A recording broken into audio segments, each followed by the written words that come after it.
Carlo Ancelotti a enfin brisé le silence après la rencontre tendue entre le Real Madrid et le Celta Vigo. Et autant vous prévenir tout de suite, ces déclarations ont secoué la presse espagnole.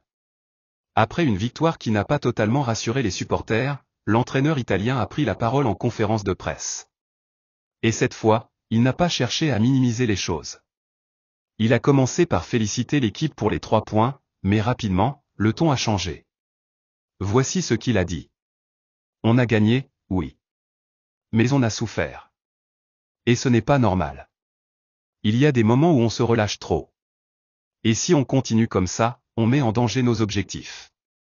Une phrase forte. Très forte. Et quand on connaît la gestion calme et posée de Carlo Ancelotti, cela prouve que le coach est à la limite de la patience. Il a ensuite évoqué l'attitude de certains joueurs. Il n'a pas donné de nom, mais ses propos étaient clairs. Certains doivent se rappeler qu'ils jouent pour le Real Madrid.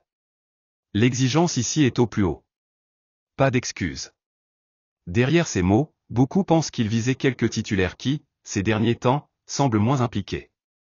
Certains fans pensent à des joueurs comme Rodrigo ou même Tchouaméni, auteurs de performances en demi-teinte.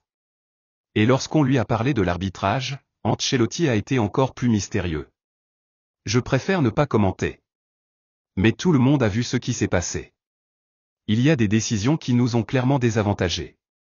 Un message subtil, mais puissant, adressé aux instances du football espagnol. Mais ce n'est pas tout. Le coach madrilène a aussi parlé du prochain match, un choc décisif contre un adversaire direct dans la course au titre. Et là encore, il a insisté sur la mentalité. Si on veut gagner cette Liga, il faut jouer chaque match comme une finale.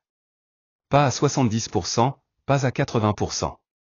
À 100%. Un message clair à tout le vestiaire. Et une alerte à tout le monde, malgré les bons résultats, Ancelotti ne veut pas de complaisance. Alors maintenant, la question est simple, ce Real Madrid est-il prêt pour aller chercher le titre? Ancelotti semble en douter. Et vous, qu'en pensez-vous? Donnez votre avis dans les commentaires. Est-ce que Carlo a raison d'être aussi critique? Faut-il s'inquiéter malgré la victoire? Ou est-ce juste une stratégie pour garder ses joueurs sous pression? Et si tu veux suivre toute l'actualité du Real Madrid, les analyses, les sorties d'Ancelotti, les performances des joueurs, abonne-toi à Madrid Zone FR et active la cloche. On se retrouve très vite pour une nouvelle vidéo.